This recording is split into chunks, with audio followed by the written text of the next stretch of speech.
Hello and welcome to my channel. My name is David Novak. So I have been reading the Gulag Archipelago by Alexander Solzhenitsyn. And most recently I was at part 3, chapter 7. And there is a nice little digression, as Solzhenitsyn calls it, that I would like to read to you. I think it gives a good glimpse into his working methods. I suspect that Solzhenitsyn did the majority of his work in his head. He had a framework for the whole book.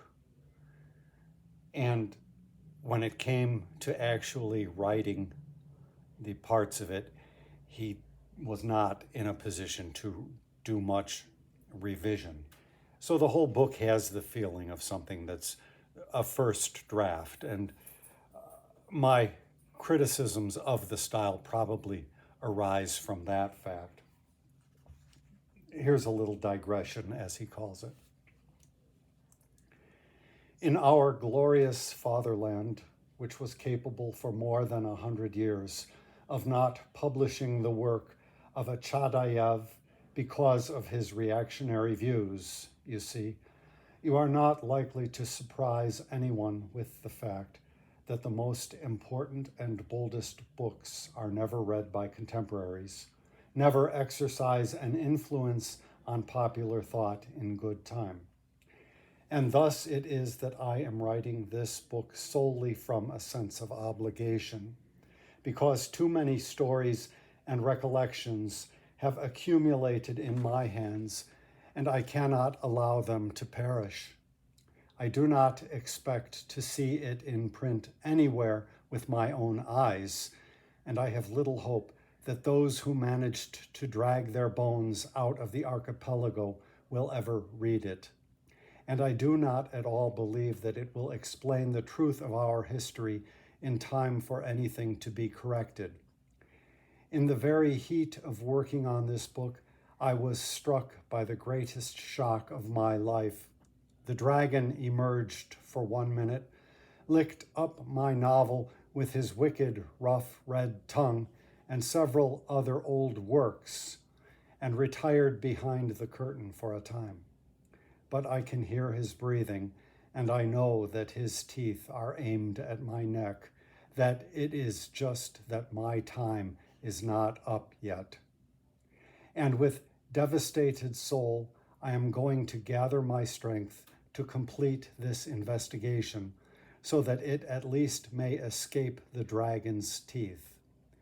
In the days when Sholokhov, who has long since ceased to be a writer, journeyed from this country of harried and arrested writers to receive a Nobel Prize, I was trying to duck the dicks, seeking a hiding place and trying to win time for my clandestine, panting pen to complete this very book.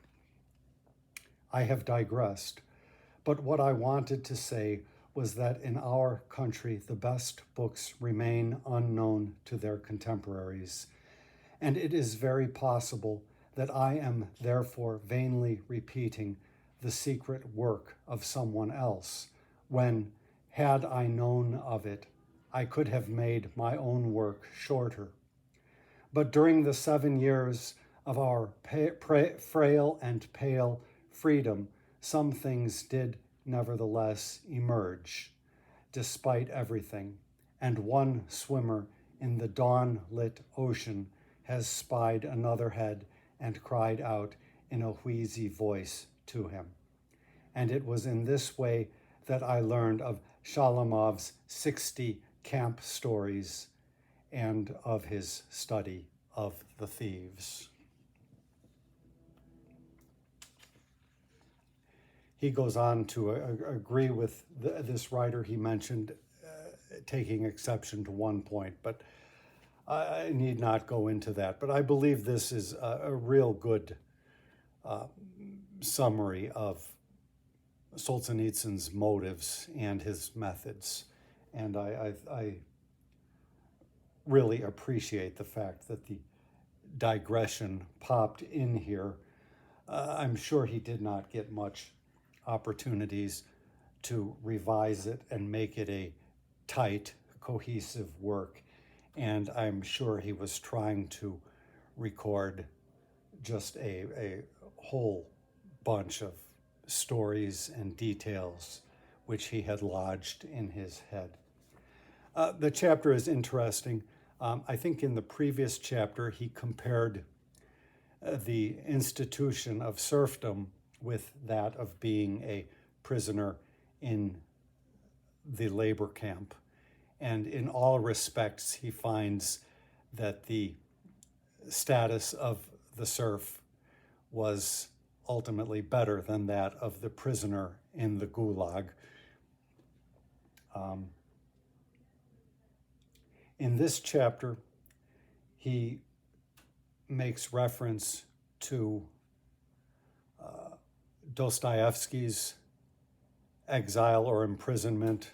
I think he was in Siberia. I can't remember. It's been a long time since I've read Dostoevsky. And in every point, the terms of Dostoevsky's penal service was easier than that suffered by Solzhenitsyn's peers and contemporaries. And in fact, the whole penal service under the Tsarist system was markedly less cruel, although certainly not without its cruelty. He also makes mention of Chekhov's trip to Sakhalin Island. I never read his book, but when I was young, a friend read that book. And Solzhenitsyn says that if Chekhov had seen some of the things that he, Solzhenitsyn, saw, Chekhov would have just dropped dead on the spot. So he's pointing out that the conditions whereof he speaks are harsher than those which preceded it. For me, I find it interesting, however, to note that the whole penal institution figures so prominently in Russian literature, even ahead of Solzhenitsyn's time. I mean, you have the Chekhov account of his trip to the penal colony. You have biographical information of Dostoevsky. You have Tolstoy's novel Resurrection, which is a very in-depth look at the penal system of his time in one specific case. So it's definitely a thread that runs through Russian culture and Russian literature. It is interesting also to me to think that perhaps, fortunately, that Chekhov died so young, he is not tainted in the way that Maxim Gorky is.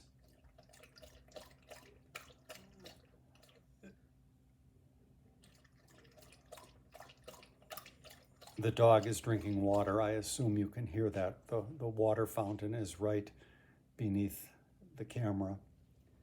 I'm trying out a new angle here.